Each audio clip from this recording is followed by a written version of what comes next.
Se acerca el Día Mundial en contra y de lucha contra la diabetes y vamos a hablar hoy de diabetes y obesidad, que es una amenaza para la vida. Esperamos tu participación, algún testimonio, alguna consulta, porque nos va a acompañar el doctor Hugo Arbañil, el jefe del servicio de endocrinología del Hospital 2 de Mayo, así que aprovecha esta oportunidad para dar todas tus consultas, también dar alguna recomendación si tú crees que tienes algún familiar, qué cosa se debe hacer, qué cosa no.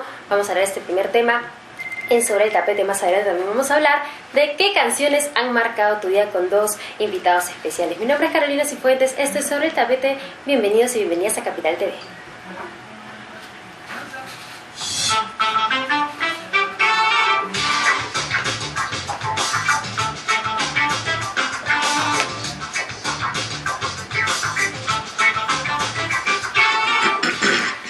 Nos vamos a enterar hoy qué tiene que ver la diabetes con la obesidad, ya que también se ha incrementado la cifra de obesidad en nuestro país, y no solo obesidad en los adultos, sino lo más preocupante es obesidad infantil. Entonces, ¿qué tiene que ver la diabetes con este tema? Esperamos tu participación. También nos puedes escribir al Twitter y Facebook de Capital.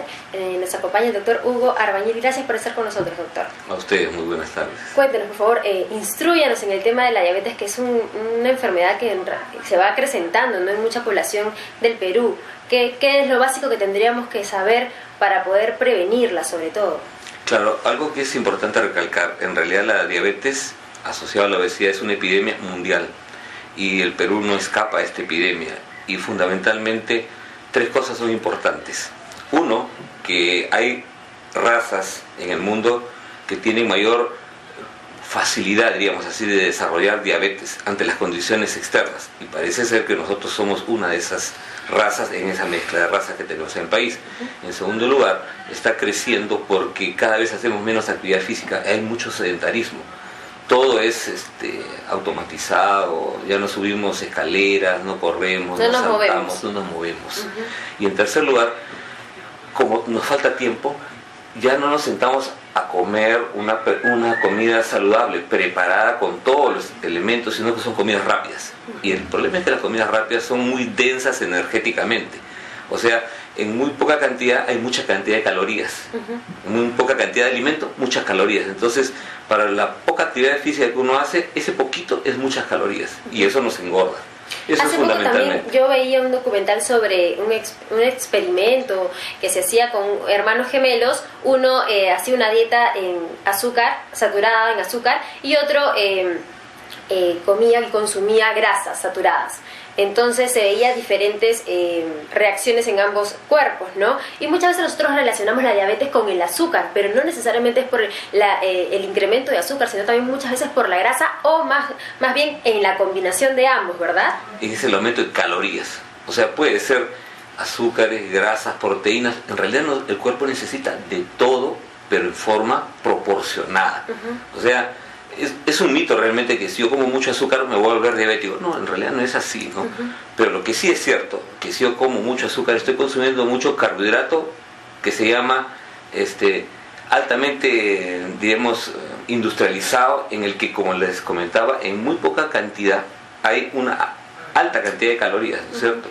Entonces ese tipo de azúcares son de absorción muy rápida, se absorben rápidamente. En cambio, si yo consumo, por decir, unos frijoles, los frijoles también tienen azúcares, es lo que se llama carbohidratos, pero complejos, e incluso tienen su cáscara, tienen su fibra. Entonces, si nosotros consumimos un plato con frijoles, es más saludable que, por decir, un plato o un queque, una empanada. Claro, que son igual ningún preparados. Extremo es bueno. Entonces, de hecho, que nuestro cuerpo necesita una cierta cantidad de azúcar, igual producirla, ¿no? Así es. Pero ¿qué recomendaría usted, por ejemplo, cuando tenemos a una mamá o tenemos a un papá o un familiar o amigo que muchas veces le decimos: no comas tal cosa, no comas un queque, no comas un postre, o no comas mucho arroz, ¿no?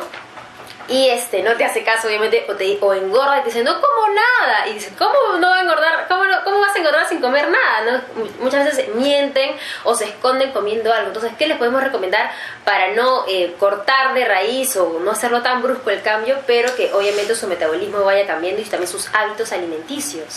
Sí, esa es una idea muy importante, porque por eso es que ya no hablamos de dieta en realidad. Nosotros le decimos: hay que hacer el plan de alimentación. Y otro mito es que usted no va a gastar mucho dinero en hacer dieta, y que va a tener que comprar un producto especial. No, usted tiene que comer lo que toda la familia come. Lo que pasa es que a la hora de cocinarlo, hay que cocinarlo, por ejemplo, evitando frituras. Para eso hay al horno. Ni dejar de comer tampoco, ¿verdad? Es, que también se dan al otro extremo. Efectivamente, o sea, la idea es planear la alimentación. Y lo otro, aumentar la actividad física, porque lo que pasa es que todos nos enfocamos dieta, y la actividad física, si uno no hace actividad física, nunca va a poder bajar de peso. No es cosa de matarse de hambre para bajar de peso. En realidad es como nosotros decimos, es una ecuación. Energía que entra tiene que ser igual que energía que sale para mantener el peso, pero si yo quiero bajar de peso tengo que gastar más energía que la que entra. Por lo tanto tengo que hacer más actividad física, y ese es el gran problema, buscar cómo hacer actividad física, cómo planear la actividad física. Ahora hay personas que quizás no, o sea, sus 30 años no han tenido ningún síntoma, pero de acuerdo a lo que se está mencionando, no hacen actividad física, no se mueven y han empezado a consumir una cierta alimentación en grasas, ¿no? En grasas saturadas, sobre todo en alto consumo de azúcares, por ejemplo. Entonces ya empieza a tener determinados síntomas. ¿Qué síntomas serían estos? Y al igual no tiene nada, pero ante esta alimentación podría obtener o podría enfermarse de diabetes, ¿verdad? Claro, un aspecto importante a recalcar es que la diabetes fundamentalmente es asintomática. O sea, yo puedo tener diabetes 10 años de mi vida y no saberlo. ¿Por qué? Porque no voy a tener ningún síntoma. Pero sí tengo que conocer, y esa es la importancia de estos momentos de divulgación, en que yo tengo que saber que si yo tengo familiar de primer grado, papá, mamá, hermanos, tíos, con diabetes, yo ya tengo un factor de riesgo, es mi carga genética. Si además yo soy sedentario, o sea, no hago ejercicio, estoy muy ocupado, no tengo tiempo para el ejercicio, ya tengo 2 factores de riesgo. Basta con eso. O tener presión alta, colesterol alto, o triglicérido alto. O sea, sumar 2 factores de riesgo, yo ya debo hacerme, aunque sea una vez al año, un control de glucosa. Que me tomen una muestra para ver si ya tengo la diabetes. Aunque no tenga ningún síntoma, porque ya tengo los 2 factores de riesgo. Eso es importante, porque cuando yo ya tenga síntomas, es porque ya me pasaron 5 o 6 años con diabetes sin saberlo. ¿Cuáles son esos síntomas? Que todo el mundo lo sabe. Orinar mucho, tener mucha sed, tener mucha hambre, empezar a bajar de peso, visión borrosa, calambres, adormecimientos. O sea, ahí cuando habla del peso, no necesariamente los que son más obesos o más gorditos significa que podrían tener diabetes, sino también gente delgada. Así es. El 80% de los diabéticos tipo 2, que es lo más prevalente en el país, son obesos. Pero hay un 20% que son delgados. O sea, no necesariamente porque yo sea delgado me salvo de la diabetes, porque están los otros factores de riesgo. Puedo ser delgado, pero soy hipertenso y tengo colesterol alto. Ya tengo 2 factores.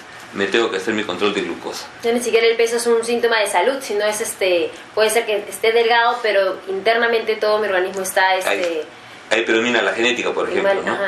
Aunque uno sea delgado, tiene los otros factores de riesgo. Por eso es que es importante conocer estos factores de riesgo. No olvidar presión alta, colesterol alto, triglicérido alto, obesidad y antecedente familiar de diabetes. Ahora, por lo general, siempre que hay... ¿cuánto porcentaje se podría dar en cuanto al tema hereditario? Eso es importante. Por ejemplo, si yo tengo papá y mamá con diabetes y somos 4 hermanos, 2 por lo menos van a ser diabéticos. O sea, con padre y madre, por ley, el 50% van a ser diabéticos todos los hermanos. Pero si es el papá el diabético, es más probable, la carga es mayor por la parte paterna. Cuando papá es diabético y mamá no es diabética, la posibilidad es del 60% de tener diabetes en los hermanos. En cambio, cuando la mamá es diabética y el papá no es diabético, es un 40%. ¿Se da cuenta? O sea, es menos la carga hereditaria por la parte materna. Vamos a hacer una pausa y después de ella quisiera que también nos digas casos extremos, ¿no? Cuando, por ejemplo, un diabético llega a ser insulino dependiente, por ejemplo, ¿no? Para que la gente también se vaya dando cuenta y se entere de los casos que están alrededor de su familia o amistades. Vamos a hacer una pausa, esperamos tu participación. Llámanos al 212-4024, escríbenos al Twitter y Facebook de Capital. Ya regresamos aquí en Sobre el Tapete en Capital TV.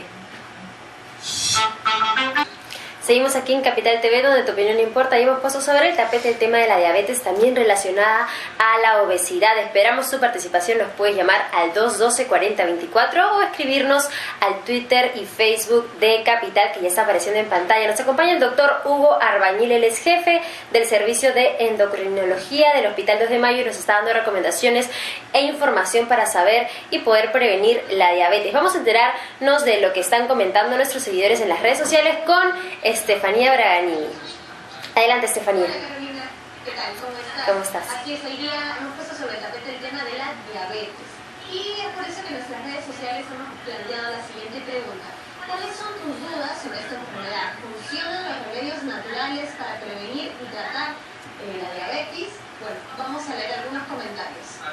Amanda Jenny Chamorro Aroste nos dice: mi padre fue diabético, no se inyectaba insulina, pero sí tomaba sus pastillas. Puedo correr el riesgo de contraerla. Cuando como dulces, 2 alfajores con mucho manjar, me marea de inmediato. Por otro lado, Roberto Ortega Piacaba nos dice: la diabetes no es hereditaria, pero sí se tiene probabilidad de tenerla si hay casos en la familia.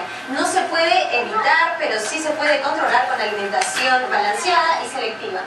Cero alcohol y dulces restringidos, es algo que no se puede evitar.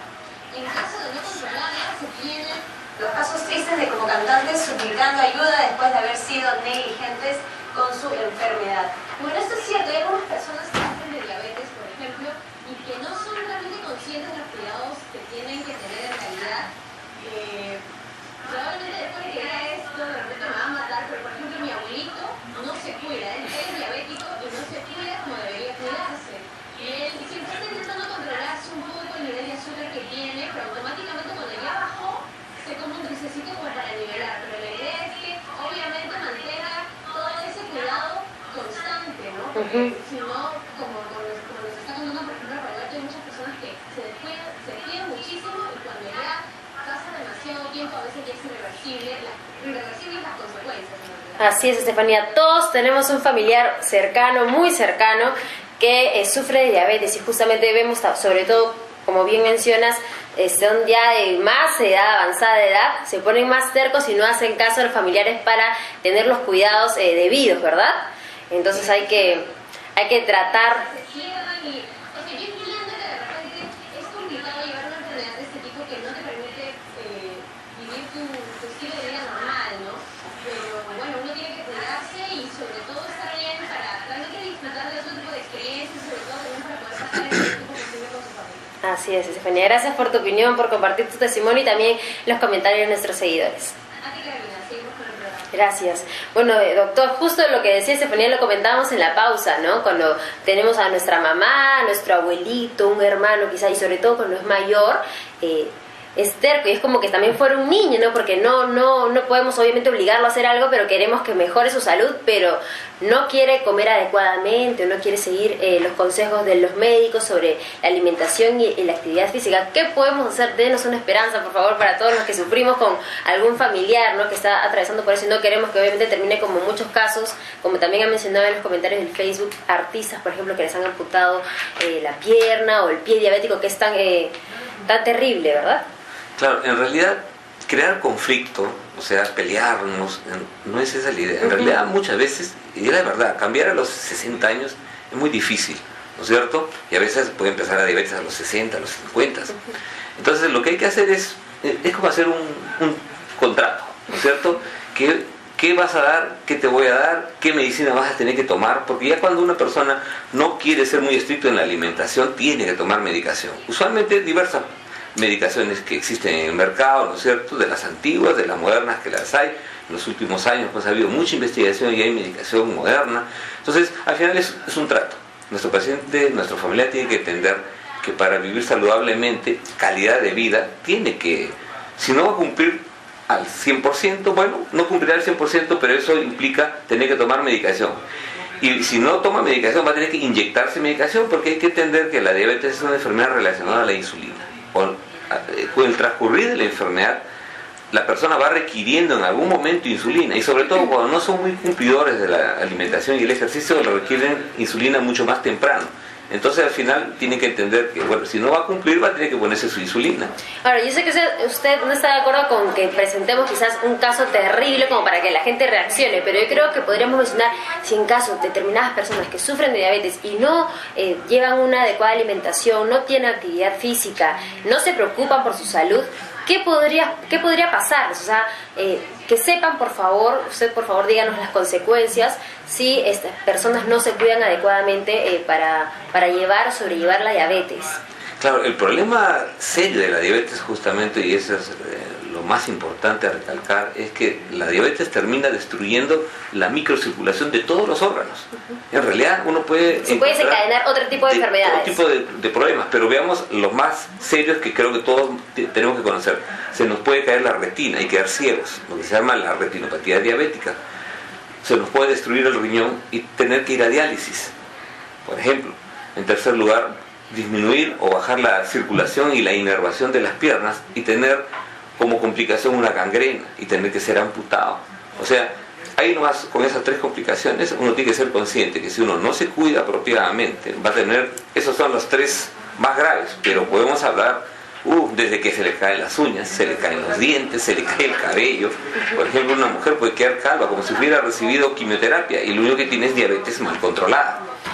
Por ejemplo, si nuestro familiar tiene diabetes y también obesidad y tiene avanzada edad, por ejemplo, los abuelitos, las madres, los padres o hermanos mayores, familiares o amigos, dicen, no, ya a mi edad yo no voy a bajar de peso.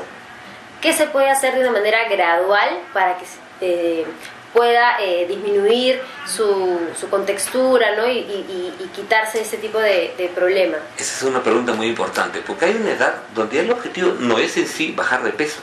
Lo que pasa es que con la actividad física va a seguir pesando igual, pero su masa muscular va a ser mayor que la masa grasa. Y entonces el músculo consume más energía, más glucosa que la grasa, que más bien la guarda. De manera que si yo tengo más masa muscular, voy a mejorar mi glucosa porque se va a consumir en mi músculo. Por eso es que aunque la persona tenga 70 años, podemos crearle un ejercicio. Para eso hay en realidad en otras partes del mundo deportólogos. Y ya en el Perú ya está. Hay médicos que se dedican a la ciencia del deporte. Es un médico dedicado a la ciencia del deporte. Claro que más se dedican a la competencia, ¿no es cierto? Cuando ya hay centros de alto rendimiento como estamos viviendo en nuestro país, el futuro panamericano, ¿no es cierto? Tenemos que Ojalá que todo salga bien. Ojalá que tengamos pues campeones, y para eso hay médicos deportólogos ya especializados, pero también estos mismos médicos pueden crearle ejercicios a la persona con diabetes que tenga 60, 70 años. A veces colocarle una liga y que la liga la tenga que estar moviendo o que la liga la tenga que estar expandiendo. Es decir, hacer gimnasia, ¿no es cierto? Sin pilates a veces es difícil, se va a caer, pero diversos drills gimnásticos se les crea con el objetivo no de bajar de peso, sino que cambie su masa muscular, aumente y disminuya la masa grasa, aunque no baje de peso. O sea, eso también es importante. Perfecto. Decirle, no te preocupes, acá no es que tú vas a bajar de peso, sino que tienes que mejorar tu distribución corporal. Perfecto. Y eso le va a favorecer también a su metabolismo y a su diabetes. Perfecto, doctor. Solo para terminar, aquellas personas que no tienen síntomas y ni idea saben si tienen algún tema hereditario cuanto a la diabetes, ¿qué tipo de examen podrían hacerse, qué podrían pedir en el hospital o en la clínica para tener este test en cuanto a la diabetes? ¿Qué tendrían que pedir?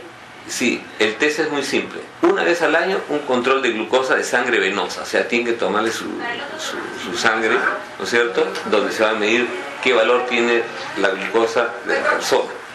Para eso también es importante recalcar que normal es hasta 99, de 99 a 125 hoy en día se le denomina prediabetes, 126 o más ya es diabetes, repetido 2 veces. Perfecto. ¿Algún teléfono, por favor, para que la gente se contacte con usted? Pueden llamarme al celular, al 999-170866. Estamos prestos para ayudarlos en Perfecto, cualquier problema relacionado a la diabetes. Doctor Hugo Arbañil, jefe del servicio de endocrinología del Hospital 2 de Mayo. Gracias por estar con nosotros y gracias a ustedes por participar. Vamos a hacer una pausa y regresamos con nuestro segundo tema sobre el tapete, el tema de las canciones que más han marcado tu vida. Ya regresamos. Gracias. Gracias.